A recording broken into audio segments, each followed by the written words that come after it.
नमस्कार दोस्तों, स्वागत है आपका आपके अपने YouTube चैनल में।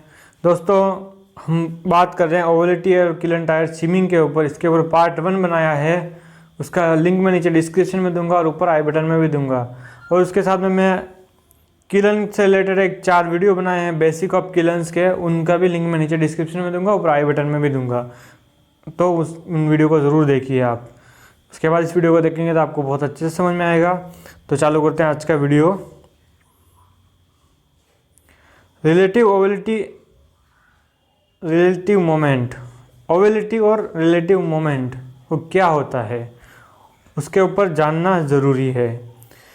The target value of the relative moment should B 10 to 15 mm per revolution.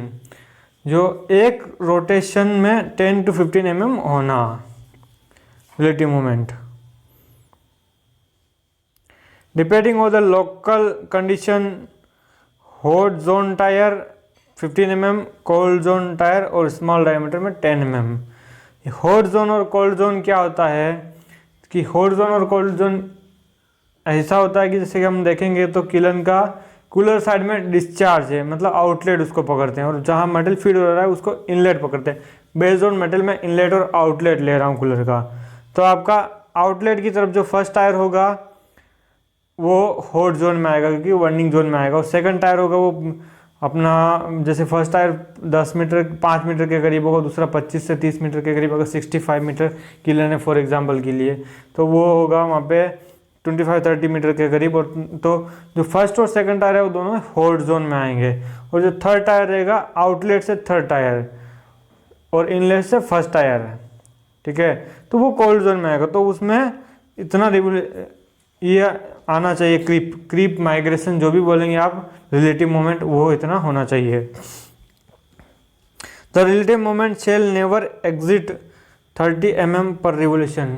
जो क्रीप है वो 30 mm पर रिवोल्यूशन से ज़्यादा नहीं होना चाहिए। उसके पीछे रीज़न क्या होता है कि आपका जो जब ये क्या चीज़ है कि गैप है, किलन टायर और शेल के बीच में जो गैप है वो उसको इंडिकेट करता है। यानी कि जितना आपका क्रीप बढ़े, जितना आपका रिलेटिव मोमेंट बढ़ेगा उतना ही आपका गैप बढ़ेगा। उस गैप में क्या होगा कि जब आपका वो लोड पॉइंट पे आएगा तो वो ओवल होगा, तो उसमें प्रॉब्लम करता है। ये देखो आपको जो एस दिख रहा है वो गैप है, वो चीज़ है आपका relative moment. N of tyres n of shell, number of tyre और नंबर ऑफ शेल जब रोटेट करेगा, मतलब जो number of rotation of tyre और number of rotation of shell, उन दोनों का डिफरेंस जो आएगा उसको गैप होता है, उसको बोलते हैं ये क्रीप रिलेटिव मोमेंट, उसी के ऊपर डिपेंड रहता है। Number of revolution in shell का ज़्यादा रहेगा एज कम्पेयर टू टायर का। क्यों रहेगा कि शेल का आउटर डायमीटर है, उसके बाद में टायर का इनर डायमीटर, यानी कि जो टायर का इनर डायमीटर बड़ा है शेल के आउटर डायमीटर से, इसके लिए शेल ज़्यादा रोटेशन घूमेगा एज कम्पेयर टू टायर। ये इसका बेसिक है।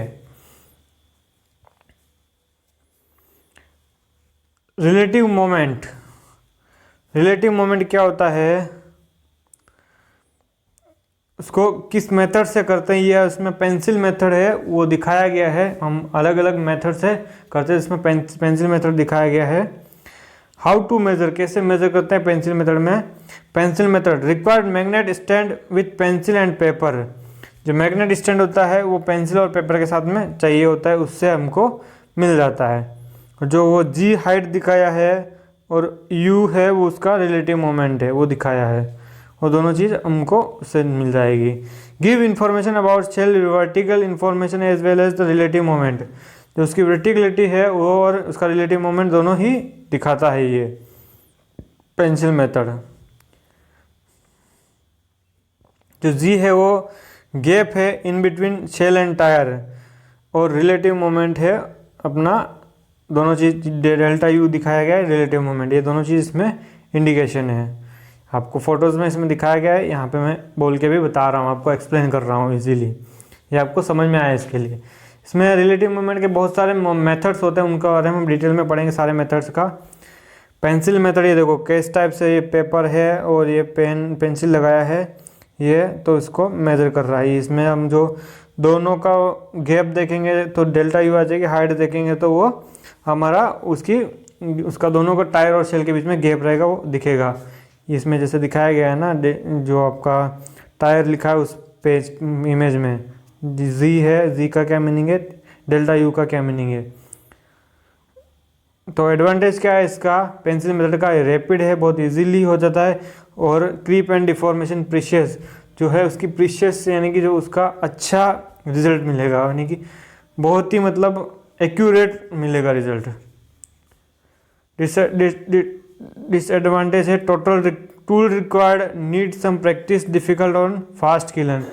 इसमें क्या है, जब हाई आरपीएम पे घूम रही है किलन तो उसमें लगाना बहुत मुश्किल होता है, वो थोड़ा सा इसमें प्रैक्टिस चाहिए। अगर प्रैक्टिस आपकी रहेगी तो आप उसको फास्ट कर सकते हो उसे एक्टिविटी को। तो जब एक्टिविटी फास्ट हो जाएगी तो आप इजीली उसको मेज़र कर सकते हो। ये है सेकंड रिलेटिव मोमेंट है, उसमें है सेकंड मेथड हम देख रहे हैं हाउ टू मेज़र में चाक मेथड। ये चाक मेथड बहुत ही ईजी मेथड है, इसको आप डेली बेसिस पे भी कर सकते हैं। Chalk is to be put on इसको इंग्लिश में आप पढ़ लेना, मैं हिंदी में इसको बता रहा हूँ। इसमें क्या होता है कि बहुत ही ईजी मेथड है और बहुत डेली बेसिस पे आप कर सकते हैं उसको। क्या इसमें क्या है, जो किलन शेल है और टायर है वहाँ पे चौक से एक मार्क करना है, वो किलन शेल और टायर को दोनों को मार्क करना है चौक से, एक ही लाइन, स्ट्रेट लाइन। वो स्ट्रेट लाइन होने के बाद उसको रिवोल्यूशन यानी कि रोटेशन होना है, रोटेशन काउंट करना है, उसका मिनिमम 10 रिवोल्यूशन हमको लेना है। तो इसको कैसे करेंगे, जो रेवोल्यूशन लेंगे तो उसके बाद वो चाक की जो मार्किंग है किलन शेल और टायर के बीच में अलग अलग जगह पे हो जाएगा, उन दोनों के बीच का गैप मेजरमेंट कर लेंगे मेजरमेंट टेप से। तो मेजरमेंट टेप से मेजर किया, फॉर एग्जांपल आया 300 mm, हमने 10 रिवोल्यूशन लिया, तो 300 डिवाइड बाई 10 करेंगे तो कितना होगा 30, यानी कि हमारा क्रीप है जो एक मैक्सिमम लिमिट पे है। वो एक सिंपल ट्रिक है। इसका डिसएडवांटेज है, a very simple method can be use on daily basis on in the operation checklist. इसको ऑपरेशन चेकलिस्ट में हम ले सकते हैं और डेली बेसिस पे कर सकते हैं, जिससे हमारे को स्विमिंग वगैरह करनी होती है तो उसमें हमारे लिए इजी रहेगा। डिसएडवांटेज है, the accuracy of this method is average and depend on the number of rotation. मैंने आपको बताया था कि इसका मिनिमम 10 रोटेशन हमको करना चाहिए। जितना अब जैसे फॉर एग्जांपल 5 रोटेशन मिली है तो उसकी एक्यूरेसी कम आएगी, और आपने 20 रोटेशन मिले तो और अच्छी एक्यूरेसी आएगी।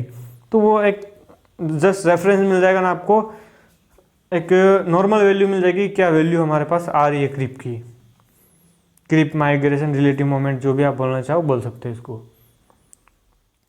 इलेक्ट्रॉनिक मेथड है, ऑनलाइन मेथड है। इसमें क्या था, electric method is simple improvement of chalk method. Chalk method को इम्प्रूव किया हुआ है इस मेथड को। The principle is the same but the setup is different. जो चॉक के करेंगे तो वो उसको मेजर करना पड़ेगा, बट इसमें क्या है सेटअप डिफरेंस है। One switch blade installed on the tyre as well as the each tyre switch will give signal to a computer और पीएलसी। इसमें ब्लेड इंस्टॉल करते हैं वो किस टाइप से होता है उसका फोटो में मैं दिखा रहा हूँ, दिखाऊंगा आपको। इसका स्विच और कंप्यूटर और पीएलसी में उसका सिग्नल देना पड़ेगा। Knowing the shell speed a calculation can give relative moment of for each tyre. क्या है कि स्पीड, वो कितना स्पीड से घूम रहा है, फॉर एग्जांपल 4 आरपीएम से घूम रहा है। पाई डी यानी कि 2πr यानी कि उसकी सरकमफ्रेंस, कितना वो सरकमफ्रेंस ट्रैवल करना है, और कितना टाइम, वो 3 चीज़ को मल्टीप्लिकेशन करेंगे तो डिस्टेंस आ जाएगी आपकी डेल्टा mm में। This is the recommended method because of the improvement in control, real time and the possibility of alarms. ये दिखाया गया है फोटोज, इसमें आप देखेंगे तो 0.525 mm उसकी लेंथ होती है। उसमें inductive switch heat resistant up to 180 NONC, कोई सा भी स्विच ले सकते हैं, नॉर्मली ओपन नॉर्मली क्लोज कोई सा भी आप स्विच ले सकते हैं। वो जब उसके प्लेट के सामने आएगा तो सेंस करना है, उसका पल्स जनरेट होना। और मैग्नेट्स है, उसमें हीट रेजिस्टेंस 330 डिग्री टेम्परेचर तक हमारा जो टायर का टेम्परेचर जाएगा तब तक भी वो विस्टैंड करता है।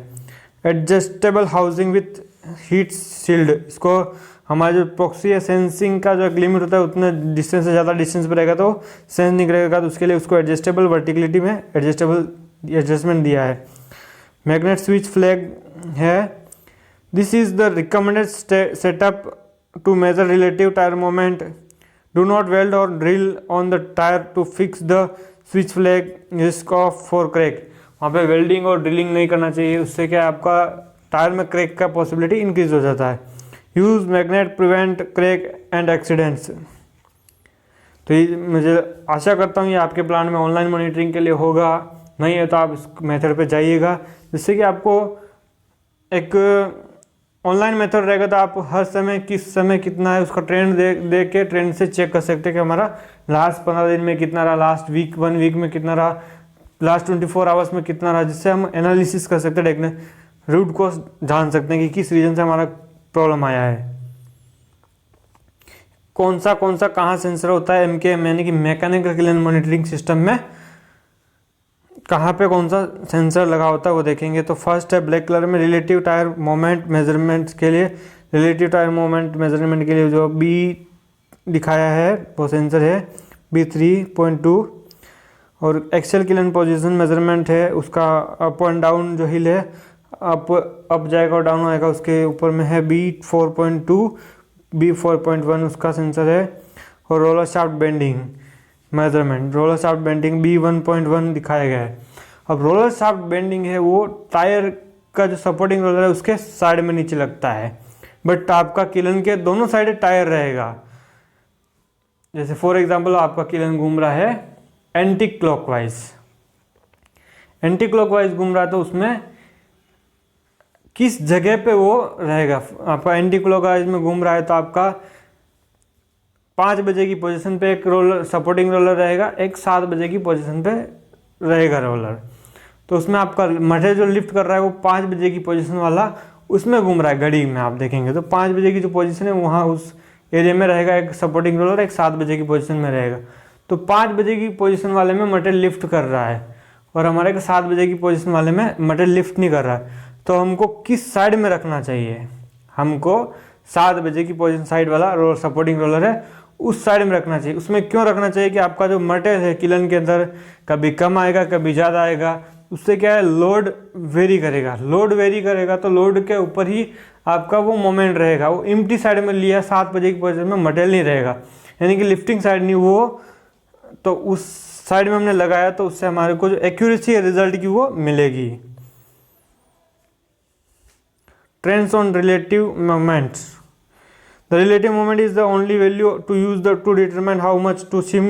जो रिलेटिव मोमेंट है वो हमको डिटरमाइन करता है कि कितना सिम लगाना है। Do not use only 1 day value, एक दिन की वैल्यू नहीं यूज़ करना चाहिए, उसको हम मंथ का ट्रेंड लेके निकाल के करना चाहिए। Evaluate on a trend of value of at least 2 weeks to see evolution and extreme data. Also measure the tyre and shell temperature at the time, उस समय पे कितना सेल का टेम्परेचर और टायर का टेम्परेचर था वो भी मेजरमेंट करना चाहिए। एक ट्रेंड दिखाया गया है जैसे कि 1 डे का, 2 डेज का, 3 डेज का, जैसे 5 डेज का ये दिखाया है ट्रेंड। तो उसमें decision on seaming combine with shell test checked with the brick life history, ये सारे चेक करके हमको करना चाहिए सिम का थिकनेस कितना लगाना है। एक एग्जाम्पल के रूप में इसमें पढ़ेंगे हम कैलकुलेशन क्या है, इसमें किसका क्या मीनिंग है वो देखेंगे। तो फर्स्ट है the additional SIM plate thickness, जो TB है नोटेशन है वो है एडिशनल सिम थिकनेस, हमको कितना सिम ऐड करना है उसका। The relative moment you take into consideration according to your measuring comparison, जो रिलेटिव मोमेंट है हमको कितना चल रहा है, हम मेज़र कर रहे हैं रेगुलर बेसिस पे, तो हम जैसे लास्ट 30 दिन का किया तो उसका एवरेज कितना आया, एवरेज आया 35 फॉर एग्जांपल 34, तो वो 34 डेल्टा U रखना है। और 10 to 15 हमारे को क्या है, 10 to 15 है जो हमको चाहिए स्विमिंग करने के बाद में हमको इतना चाहिए वो हमको लगाना है। 2 पाई उसमें डिवाइड बाई करना है, उससे हमारे को रिजल्ट मिल जाएगा। तो एडजस्टमेंट का फोटो है, देखो आप नीचे देखेंगे तो ब्लैक कलर का जो वाइट कलर के है वो चेयर प्लेट है, उसके नीचे जो सिम है वो ब्लैक कलर की दिख रही है, मतलब MS का जो कलर है वो उसमें दिखाया गया है, तो वो सिम है, उसमें साइड में L लगा के उसको स्टॉप किया हुआ है, स्टॉपर के रूप में उसको यूज़ किया है, स्टॉपर लगाया हुआ है एंगल लगा के। Correct tyre shimming is the key. Too thick shim can block the tyre shell construction. Too thin shim increase the ovality brick failure, जो अगर हम पतला सीम लगा देंगे तो ब्रिक फेलियर्स होगा और ओवेलिटी बढ़ेगा। ये आपका टू थिक सीम का एग्जांपल है और ये आपका ब्रिक फेलियर इसमें दिखाया गया, तो ये हमारा उसमें कम mm का थिकनेस का सीम लगाया है, इसकी वजह से ये ऐसा हुआ है। एग्जाम्पल है एक, the minimum relative moment measure during a comparison is 33 mm on the hot zone tyre, unusual thick coating was detected in the kiln which will be removed during next shutdown. No problem has been reported on bricks. Do you seem, इसमें एक example दिया गया है कि हमारा जो 33 उसका relative moment जो हमारा क्रीप है, वो जो आपका माइग्रेशन है वो आया है, और उस जगह उस टायर के नीचे जब देखा गया तो वहाँ पर हेवी कोटिंग है, यानी आपका सेल का टेम्परेचर बहुत कम रिपोर्ट कर रहा है। तो सेल का टेम्परेचर कम रिपोर्ट करेगा तो आपका सेल का एक्सपांशन भी कम होगा, सेल का एक्सपांशन कम होगा तो आपका रिलेटिव मोमेंट बढ़ेगा। ये एक जनरल है। तो इस केस में आप उसमें सीम करेंगे या नहीं, ये आपको एक क्वेश्चन है, तो इसका आंसर रहेगा नो, हम लोग सीम नहीं लगाएंगे उसमें। दूसरा उसमें कंडीशन दिया है, the minimum relative moment measure during a comparison is 28 mm on the cold zone tyre. Cold zone tyre में 28 mm दिखाया गया है, यानी कि कोल्ड जोन यानी कि इनलेट से फर्स्ट टायर और आउटलेट से थर्ड टायर, फॉर एग्जांपल के लिए। तो उसमें लास्ट ईयर ही उसमें सिम किया था, उसमें सिम करेंगे तो उसमें हमको करना पड़ेगा। And you check the lubrication routine of inner tyre surface, जो टायर की सरफेस अंदर हम लुब्रिकेंट डालते हैं, चॉकलेट वगैरह ऐसा बोलते हैं ना, जिसको आपको ग्राफाइट ब्लॉक चॉकलेट बोलते हैं उसको नॉर्मली, वो डालते हैं, और अभी तो स्प्रे भी आ गया है वो भी डालते हैं, तो वो सारे हम देखते हैं, चेक करना है। एग्जाम्पल 2 है, you access the situation of the hot zone tyre, क्या आपने हॉट जोन टायर का सिचुएशन को एक्सेस किया है। This adjustable tyre was seamed 3 years ago, actual seams are 6 mm thick, उसमें जो सीम डाली थी 3 साल पहले डाली थी उसमें 6 mm थिकनेस की डाली थी। तो you have measure a relative moment between 34 to 38 mm during 3 week of comparison. Last 3 week का हमने जो एवरेज निकाला उसमें 34 से 38 के बीच में, मिनिमम 34 और मैक्सिमम 38 आया, तो उसका एवरेज निकाल लिया है कि हमको इतना 35 36 जो भी लेना है वो ले सकते हैं। हो लिया, which thickness will you have your new shim, जो नया सिम होगा वो कितना थिकनेस का होगा। इसी वीडियो में हमने कुछ स्लाइड पहले एक फॉर्मूला बताया था, उस फॉर्मूला में ये वैल्यू रखोगे तो आपको रिजल्ट मिल जाएगा।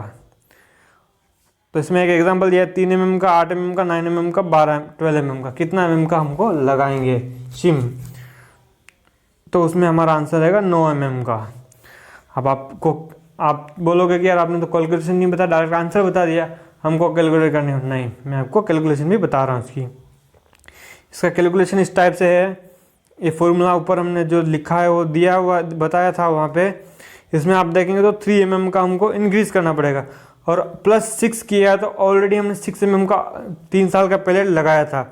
इसमें आप पढ़ेंगे क्वेश्चन में, तो 3 साल का पहले 6 mm का थिकनेस का लगाया था और 3 mm का अभी इंक्रीज़ करना है, तो टोटल 6 + 3 9 mm का सिम वहाँ पे लगाना पड़ेगा, तब जाके आपका जो आप जितना रिक्वायर्ड आपको चाहिए उतना मिल जाएगा उसका grip.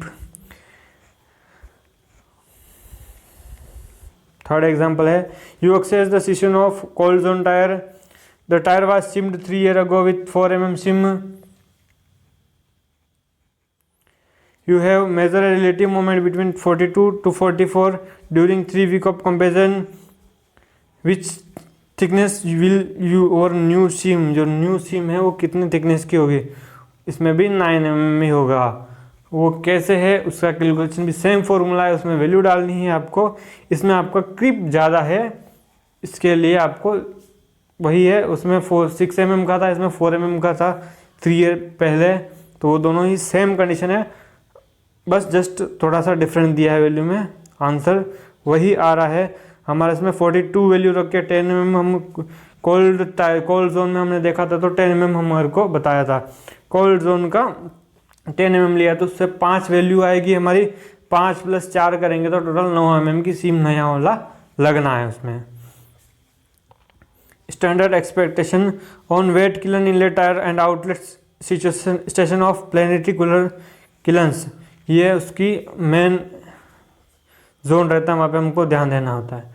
The temperature difference between tyre and shell are low 100 degree centigrade maximum और equal to 0, then the relative moment should be calculate to 0 in operation. ये इसका फॉर्मूला है, रिलेटिव मोमेंट 0 रख के निकाल सकते हैं, स्टैंडर्ड उसमें है। The calculate thickness is the required thickness increase what can be a problem because the real thickness of the plates after wear is not known. जो प्लेट की जो आफ्टर वियर के बाद उसकी प्लेट की रियल थिकनेस हमको नहीं मालूम है, तो उसमें ये जो अभी सीमिंग का है हमने एक्चुअल निकाल लिया, कैलकुलेशन हमने कर लिया, बट उसमें आपको एक्सपीरियंस थोड़ा सा यूज़ करना पड़ेगा, थोड़ा सा यूज़ करेंगे तो आपको मिल जाएगा easily. With the welded plate the clearance can not be change without changing the plate. जो क्लियरेंस है वो चेंज नहीं होगा plate. In that case the change of tyre attachment design should be considered. जो टायर की design है उसको consider करके हमको करना है। The new plate has be formed to the shell, उसके हिसाब से उसको सीम को थोड़ा सा कर्व में देना पड़ेगा, जो अपना क्राउनिंग टाइप का देना पड़ेगा उसमें हल्का हल्का, तो वो शेल की रेडियस के हिसाब से देना पड़ेगा। Tip and tricks bolted system उसमें trick and tricks, tips and trick क्या है। In this case the plate can be change और seam plates can be added below the main one as describe below. That the risk concerning the evaluation of real plates thickness is avoided only on bolt have to be bought।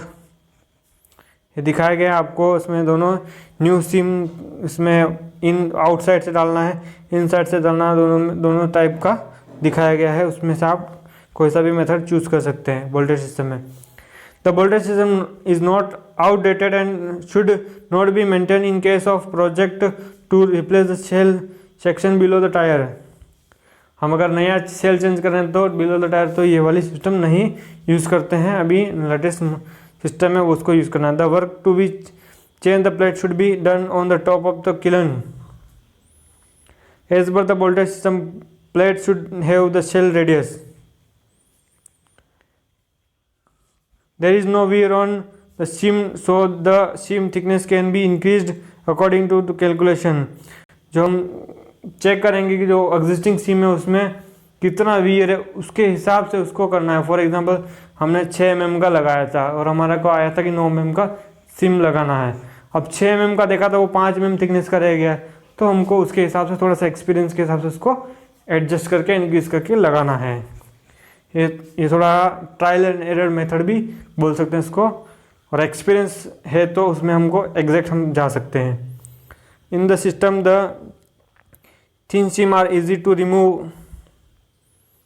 The big plates are usually made with the threaded holes to allow lifting.